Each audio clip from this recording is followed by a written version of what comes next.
እዚህ ያደረጋችሁ ትራይሴፕስ ሮፕ ፑል ዳውን የምትሰሩት it is a wrong form። ይሄንን ማስተካከል አለባችሁ። እንዴት ነው የሚስተካከለው? አንደኛ ሮፑ ከናንተ ከ5 ኢንች በላይ መራቅ የለበትም። ሁለተኛ እግራችን ጉልበታችን ትንሽ ሸብረክ ማለት አለበት። መቀመጫችን ወደ ኋላ ወጣ ማለት አለበት። ሶስተኛ ስታርቲንግ ፖዚሽናችን እጃችን ኤልቦ 90 ዲግሪ መሆን አለበት። ጫወታው ወደታች ነው።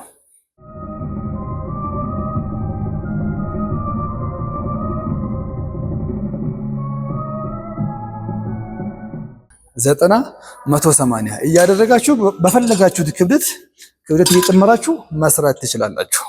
1 2 3 እያደረጋችሁ መስራት ይቻላል።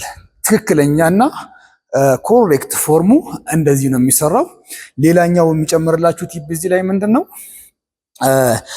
እታች ሲሆን ከፈት እናደርገዋለን። ወደ ላይ ሲመለስ እንደዚህ ነው የምንሰራው። እታች ስኩዊዝ እናደርጋለን። ስሎውሊ ነው የምንመልሰው። ስኩዊዝ ስሎውሊ ትንሽ ጨመቅ እናደርገዋለን። ታች ላይ ሲመለስ ቀስ እያለን እንመልሳለን። እንደዚህ እያደረግን የእጃችንን የኋላ ወይም ደግሞ ትራይሴፕስ መስላችንን ማሰራት እንችላለን። እነዚህና የመሳሰሉ ትክክለኛ የጂም ማሽን አሰራሮችን ለማግኘት የማሜ ፊትነስ ዩቲዩብ ቻናልን ሰብስክራይብ ያድርጉ። ላይክ ሼር ያደረጋችሁ ለብዙ ሰው እንዲደርስ አድርጉልኝ። ማሜ ፊትነስ ነኝ። we have a solution for every fitness problem።